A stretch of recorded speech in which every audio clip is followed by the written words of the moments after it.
Shalom Bapak Ibu, saudara kasih dalam Tuhan. Haleluya, kita bersyukur hari ini kita sudah memasuki hari Selasa 9 September 2025. Kita terus masih belajar firman Tuhan untuk membekali kita, menambah pengertian kita akan firman Tuhan.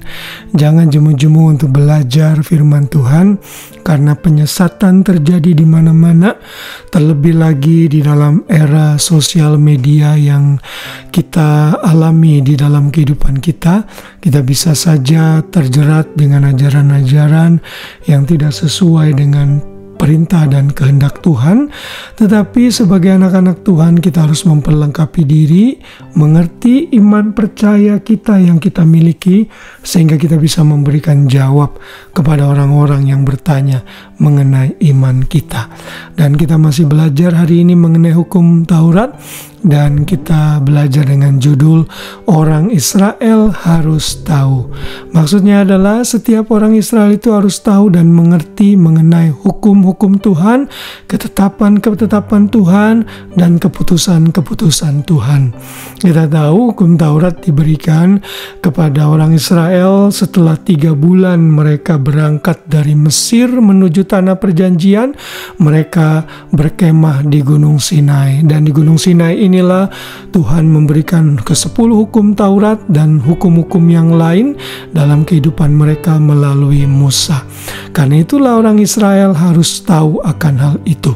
Kita akan membaca dalam ayat hafalan kita dalam Keluaran 18 ayat 16. Apabila ada perkara di antara mereka, maka mereka datang kepadaku, dan aku mengadili antara yang seorang dan yang lain.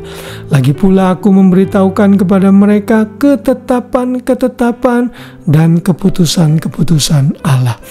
Saudara, ini tentunya ayat yang mengatakan dalam konteks bahwa Musa itu burn out dan overloaded dengan banyaknya pekerjaan yang harus dia lakukan, menggembalakan dan memimpin bangsa yang besar, kurang lebih 2-3 juta orang. Karena itu Yitro, mertua Musa, memberikan nasihat agar Musa memilih orang-orang yang capable, pemimpin-pemimpin untuk membantu Musa. Dan Musa menekankan dalam ayat ini bahwa ia memberitahukan kepada orang Israel mengenai keputusan-keputusan dan ketetapan-ketetapan Allah. Musa itu adalah perantara atau juru bicara Tuhan. Bila Tuhan ingin berbicara kepada umat Israel, maka Tuhan menggunakan Musa untuk menyampaikannya. Dan salah satu hal yang disampaikan oleh Musa adalah bahwa mereka harus mengerti hukum-hukum Tuhan. Mereka harus tahu hukum-hukum Tuhan, dan bukan hanya untuk mereka, tapi mereka juga harus mengajarkannya kepada seluruh orang-orang yang ada di dalam rumah mereka. Dan bila mereka melakukan itu dengan setia, maka Tuhan berkata mereka akan menjadi umat kepunyaan Tuhan sendiri. Tuhan yang sudah membeli mereka, membawa mereka keluar dari perbudakan.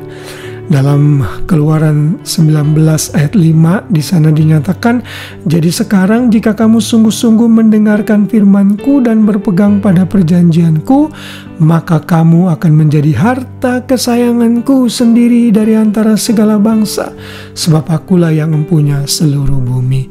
Jadi orang Israel harus tahu firman Tuhan, mendengarkan firman Tuhan, dan melakukannya. Dan kalau nanti saudara bergerak ke Keluaran 20, kita tahu di sana Tuhan memberikan hukum kepada Musa yang disampaikan kepada orang Israel, yang kita kenal dengan 10 Commandment atau 10 hukum Tuhan. Dan kalau orang Israel diperintahkan untuk tahu hukum-hukum Tuhan, maka kita pun sebagai orang percaya harus tahu hukum-hukum Tuhan dan mengasihi Tuhan di dalam melakukan firman-Nya. Kita orang-orang yang hidup dalam perjanjian baru, untuk mengetahui apakah kita sungguh-sungguh murid Tuhan Yesus, dalam salah satu ayat dalam kitab Yohanes dikatakan, yaitu agar kita tetap setia dalam firman Tuhan. Bila kita tetap tinggal dalam firman Tuhan, dengan demikian orang-orang akan tahu bahwa kita ini adalah murid-murid Kristus yang sejati, bukan murid-murid Kristus yang palsu, murid-murid Kristus yang hanya mengaku saja di mulut, tetapi tindakan dan perbuatannya sungguh jauh dari Tuhan. Dan kita tidak mau menjadi orang-orang yang seperti itu. Kalau orang Israel dituntut untuk tahu hukum-hukum Tuhan, maka kita pun harus tahu hukum-hukum Tuhan dan melakukannya. Mendengarkan renungan seperti ini mengajarkan kita untuk mengerti hukum-hukum Tuhan dan oleh kemampuan Roh Kudus dimampukan untuk melakukannya. Tuhan Yesus memberkati kita semua. Selamat malam dan selamat beristirahat. Shalom.